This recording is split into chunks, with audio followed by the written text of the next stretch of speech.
क्या किसी स्कूल की लड़की को एक साधु से प्यार हो सकता है? आज की ये कहानी किसी फिल्मी फैंटेसी की नहीं, ये कहानी है उस प्यार की जो किसी मंदिर की घंटियों के बीच जन्मा, जहां एक स्कूल की लड़की ने एक ऐसे साधु को चाहा जो दुनिया से विरक्त था पर उसके लिए जीवित हो गया। बिहार के एक छोटे से गांव सुरजनपुर में पीपल के पेड़ के नीचे एक पुराना शिव मंदिर था। स्कूल की छुट्टी के बाद कई बच्चे वहीं आकर खेलते, लेकिन एक लड़की थी रूपा, जो वहां घंटों बैठी रहती। रूपा कक्षा 11 की छात्रा, उम्र करीब 17, आंखों में जिज्ञासा, दिल में कुछ अनकहा सा भाव। गांव में सब कहते ये लड़की कुछ अलग है, और सच में थी भी। वो मंदिर में आकर भगवान से नहीं, खुद से बात करती थी। उसके पापा खेती करते थे, माँ घरेलू थी, लेकिन घर में प्यार कम, सवाल ज्यादा थे। एक दिन उस मंदिर में एक नया चेहरा दिखा, एक युवक साधु, उम्र करीब 25 के आसपास। नाम किसी को नहीं पता, सब ने उसे बाबा कहकर पुकारा। दाढ़ी हल्की लेकिन आंखें बहुत गहरी, शरीर गठीला, लंबा कद, कंधे पर जटाएं, माथे पर भस्म। वो न ज्यादा बोलता, न किसी से हंसकर मिलता, लेकिन रूपा ने उसे पहले ही दिन कुछ अलग महसूस किया। शाम की आरती के समय जब घंटियां बज रही थीं, रूपा मंदिर की सीढ़ियां पर बैठी थी और वो साधु नीचे जल चढ़ा रहा था। रूपा की नजरें उस पर रुक गईं, और शायद उसकी भी। एक क्षण के लिए जैसे वक्त थम गया। अगले कुछ दिनों तक रूपा रोज मंदिर जाने लगी। पहले बस दर्शन करने, फिर 2-4 सवाल पूछने लगी। बाबा, आप क्या खाते हो? बाबा, आप सोते कहाँ हो? आपको अकेलापन नहीं लगता? साधु मुस्कुराकर कभी छोटा सा उत्तर देता, कभी चुप रहता, लेकिन उसकी आंखों में अब रूपा के लिए एक कोमलता दिखने लगी थी। एक दिन बारिश हो रही थी। रूपा भीगती हुई मंदिर पहुंची। साधु ने अपने चादर से उसे ढका और बोला, भीग जाओगी, अंदर बैठ जाओ।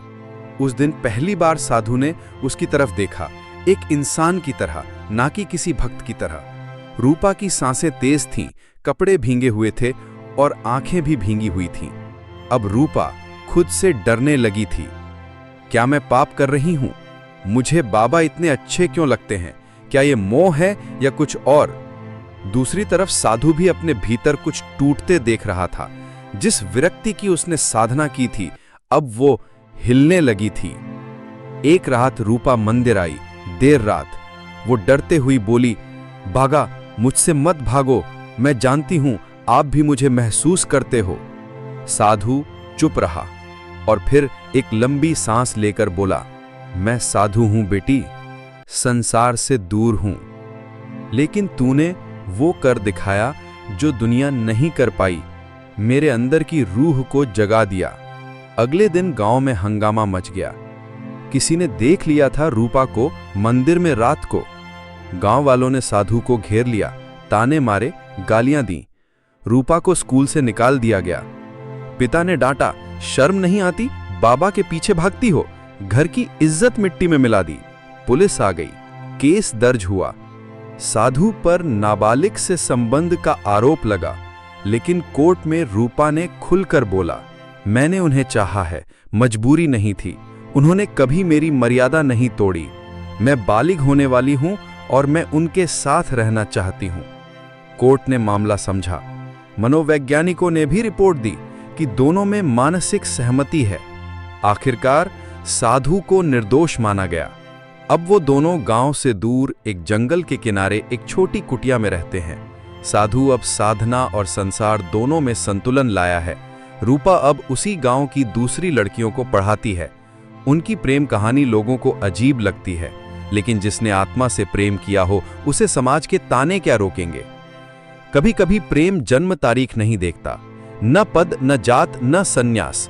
वो सिर्फ आत्मा की पुकार सुनता है।